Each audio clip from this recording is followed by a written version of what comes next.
Hey there, Saved by the Bell. How can you use the expression saved by the bell to supersize and grow your business? Sharon Horne-Ellstrom here, also known as Pajama Grandma.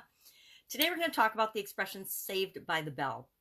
Now, I think almost all of us have been rescued from a dangerous or embarrassing situation at the last moment in our lives so far, or in our businesses, or in our careers, or in our relationships.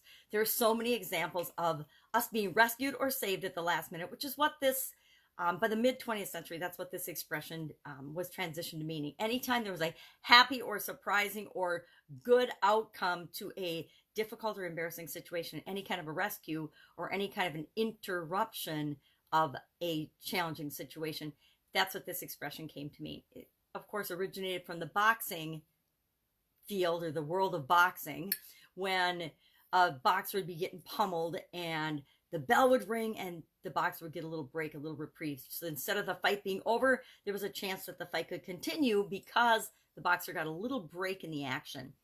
I could spend a couple of, I don't even know what the break time in boxing is. Somebody can share that in the comments below, because I'm not obviously a boxing fan, but my grandpa used to be a boxer, so I probably should have been a boxing fan, but that was way before I was born.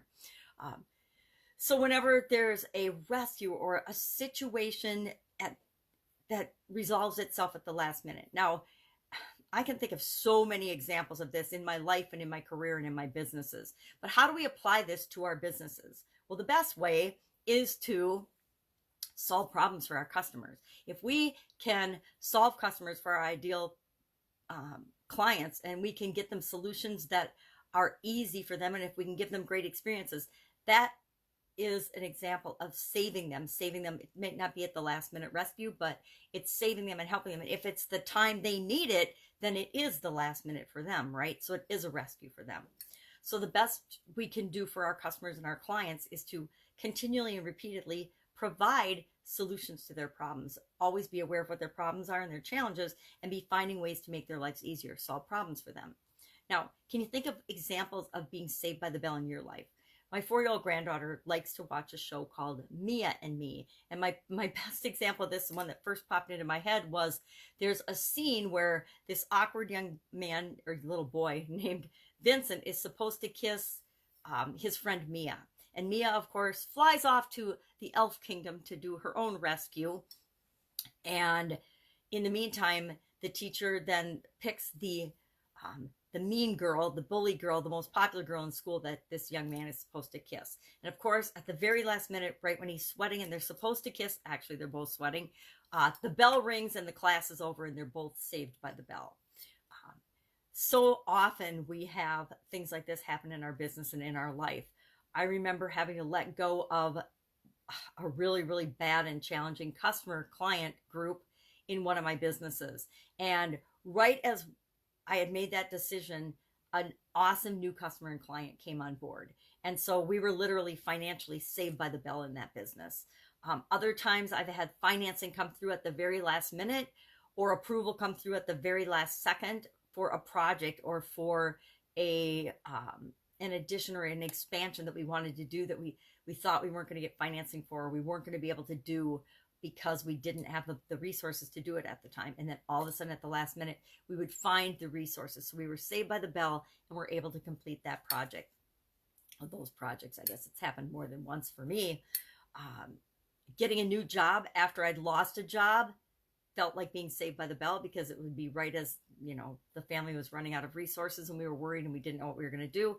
Boom, we'd get another job. Either my ex-husband or I. Seems like one or the other of us was laid off or downsized during some time during our marriage, at almost all times. I think there were 2 times in the 20 plus years that we were married that both of us were actually working in corporate America and working at jobs at the same time.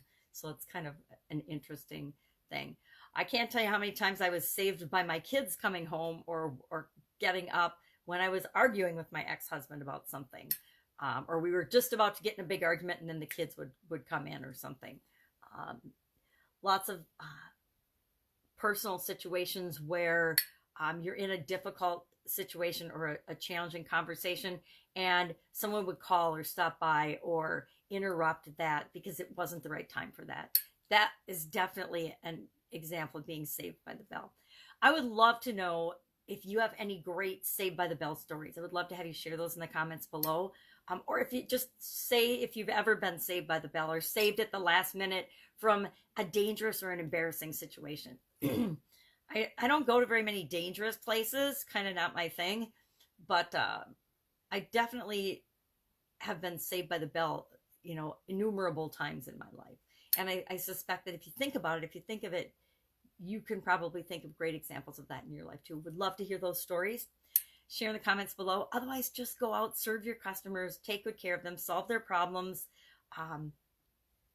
be involved with them, and find out how you can help them, because your job as a business owner, if you really want to grow and build your business, is to solve problems, make their lives easier, get them what they need and want, especially what they want, and then give them what they need, so that they will come back to you and help you to grow and build your business, because then your customers can actually be the ones that save you by the bell. Have an awesome day. If I can help you in any way, hit me up in the comments below. Otherwise, I will see you tomorrow with another interesting idiom. What does it mean? Where does it come from? And how could you apply it to your business? You don't have to. Some of these don't apply to our businesses. Some of them I could look at and I'm like, well, that was interesting, but I don't see how that's going to work out for me. And I might not see right now how I can apply it or use it to my business. But probably 3 years from now, some situation will come up and I'll be like, I'll remember that and I'll be like, wow, that's why I picked that one to talk about. Who knows? Life's interesting that way. Have an awesome day, and I'll, of course, be with you tomorrow.